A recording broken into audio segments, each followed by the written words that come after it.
호기심 많은 14살 소년이 있었습니다. 소년의 이름은 키이스. 키이스는 여행을 무척이나 좋아했습니다. 가족과 일주일 동안 해외여행을 다녀왔지만 계속 여행만 가고 싶었습니다. 다른 아이들 같으면 며칠 만에 포기할 법한데 키이스는 매일같이 부모님을 졸랐습니다.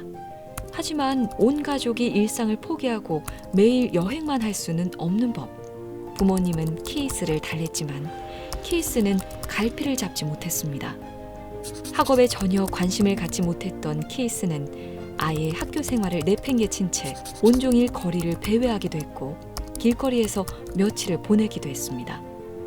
그러던 어느 날 잡지 기사를 읽던 키이스의 가슴이 뛰기 시작했습니다. 비행기에 숨어 밀항에 성공한 사람의 이야기를 발견했던 겁니다. 키이스가 아빠에게 이 기사 얘기를 하기도 했지만 아빠는 아들이 무슨 일을 벌일지 상상도 하지 못했습니다. 그리고 며칠 뒤 혼자 공항으로 떠난 키이스는 활주로 근처에 몸을 숨겼습니다. 키이스가 노렸던 건 일본 항공 여객기.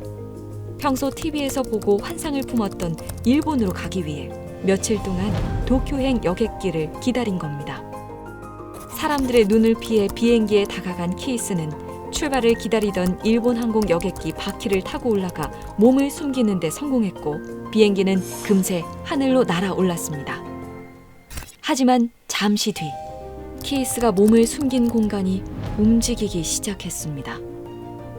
14살 소녀는 자신이 앉아있던 동체의 바닥면이 비행기가 이륙한 직후 접은 바퀴를 넣는 공간인 랜딩 기어 베이란 사실을 모른 채 그대로 추락한 겁니다.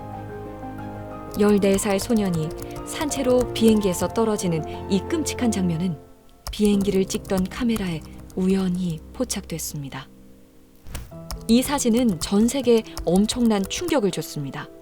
하지만 지금도 적지 않은 이들이 랜딩 기어 베이 밀항을 시도하다 숨진다는 걸 대부분의 사람들은 상상도 하지 못합니다. 그리고 대한민국을 비롯해 세계 곳곳에서 얼마나 많은 비행기 납치 사건이 벌어졌는지, 기내에서 담배를 피우는 것이 기체 폭발로까지 이어질 수 있는지, 배터리 하나가 어떻게 비행기를 추락시킬 수 있는지, 왜 그렇게 공항 보안 검색이 까다로운지 역시 보통 사람들은 그 이유들을 상상도 할 수 없습니다. 14년차 현직 기장인 김동현 캡틴은 그의 책 플레인 센스에서 이렇게 이야기합니다. 항공사고의 발생 확률이 번개에 맞을 확률보다 적은 것은 우연의 결과가 아니었다고.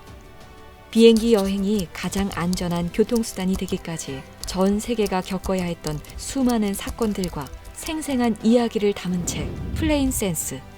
비행의 기술과 발전 뒤에는 박진감 넘치는 이야기들이 숨겨져 있습니다. 이제껏 몰랐던 이야기들을 통해 그동안 쉽게 지나쳤던 일반 상식의 경계를 허무는 경험을 하게 될 겁니다. 김동현 캡틴은 말합니다. 비행에 일생을 바친 사람들의 꿈과 좌절, 열정과 경쟁, 도전과 노력을 만나는 것은 언제나 경이로운 감동이었습니다. 제 이야기를 통해 항공 여행 중 이따금 겪었던 지루한 순간들이 의미 있고 흥미로운 경험으로 바뀌기를 바랍니다.